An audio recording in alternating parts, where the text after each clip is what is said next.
Hi, so I just started this guy, obviously tutorial for how to paint Olaf.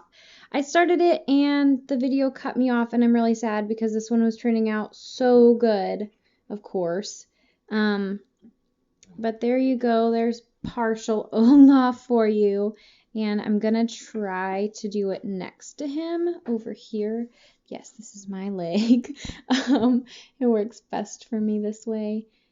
So what I'm first going to do is I'm loading my number 3 round brush with white paint. And I'm going to make an oval right here.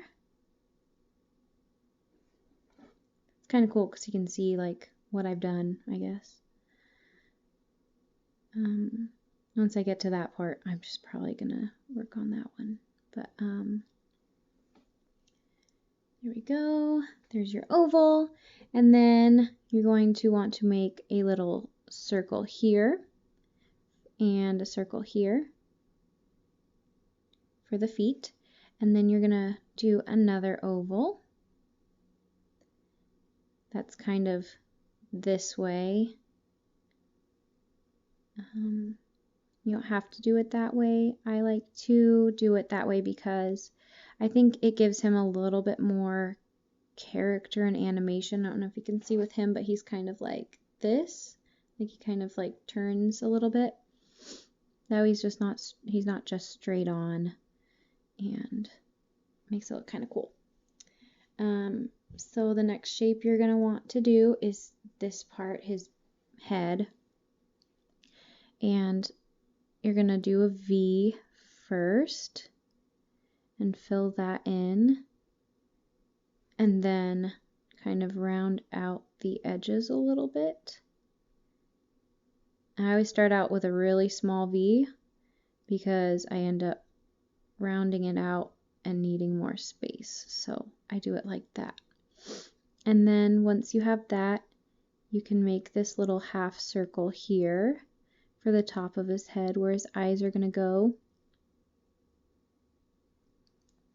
Honestly, once you have this shape down in your head, like you can think of all of the different shapes that you have to do, oval, circle, circle, oval, V, half circle, you'll have it down. The details are, in my opinion, the easy part, at least for remembering what comes next.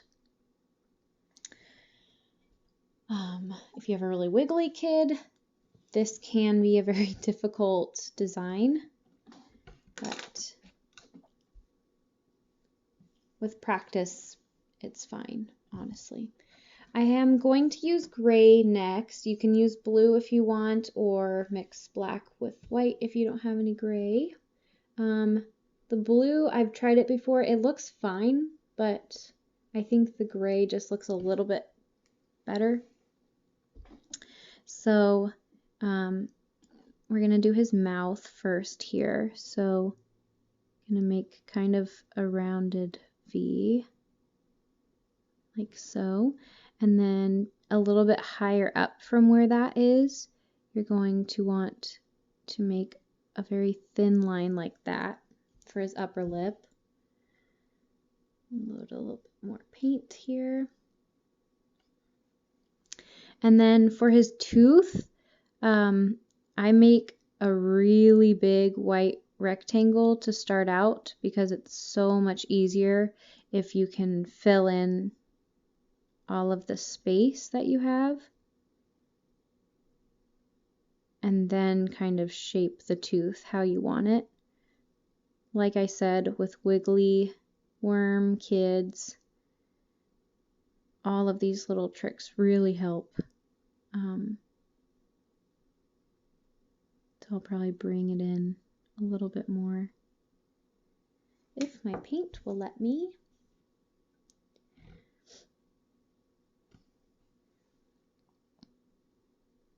There we go. So there's his mouth. These other little details that I have on this one, you don't have to do them, but I think it helps. It look a little bit nicer, gives it a little bit more depth, more detail is always prettier. But if you don't have the time, totally fine. And just remember that if you are gonna do these details on one kid, once one kid sees this, all the other ones will probably want the same thing. So make sure you also have time to do those details on everybody else too. So the first little details I like to do are just here and around the feet here and on the other foot, and then just right here. Sometimes I'll do just those if I have time. And if the kid's not too squirmy, I'll do these ones. These ones, the placement's a little bit more specific, so you have to be really careful. So you do just a very thin one right under there for his lower lip, and then here and here to make the little cheeks. That one's a little bit too thick, but there we go. And once you have those, the next color I'm going to use is the orange for his nose. Hopefully my video doesn't cut off again, because I really don't want to have to do this all over again. Have like a whole family of Olafs on here. Anyways, so you want to start with a little orange dot on this side here, and then just kind of grow the dot from there. And once you have a small circle about the size you want, I like to take my brush on the top of the circle. I don't know if you can see, but on the top of the circle up and then come down and then blend it out, because you want him to have that little bump on the top of his nose. Very iconic for Olaf. The next color I'm going to use is brown. I didn't used to have the brown paint, and what I would use is I would mix my black and my red together, and it totally works. Looks fine. I have a really light brown here. I'm pretty pasty, so it shows up. If you have kids that have darker skin, you're going to want to use a darker brown or more black probably. Although the black and red tends to be a really dark color. So you want to do a little line here with little lines like that for his hand. And then on this side, it's a little bit higher up. And his arm is a little bit shorter, I think. Just a little bit. And you do the same kind of thing. And now I'm going to go back to this one because that hurts my leg. The next thing we're going to do is put the little bits of branch hair things that he has going on here. So just kind of thin little lines, about 3 of them, and then on a couple of them or all of them, whatever you decide, just put the extra little thing. Now this part's really important, I think, because he looks totally weird without them. You gotta give him the little eyebrows, the little, ouch, brown eyebrows. Here we go, we're almost done. And I swear this takes me like under 3 minutes normally. Right now it's not going to because I'm, like right now, sticking my arm in paint and talking. So I have black loaded, and I'm going to do a few little dots like this. I don't like to do it in the center because it kind of makes that appearance, like I was saying before, to kind of turn him a little bit. This part's probably the most difficult. If you have a really wiggly kid, get this done as quickly as you can and use as light of a touch as you can. If they're super wiggly and you don't think that this is going to turn out very well, use a gray because it's a lot easier to cover up and fix with the white. So here we go. You're going to make a circle here.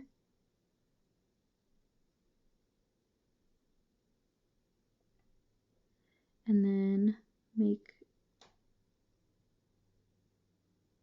another circle. And then give him his little pupils.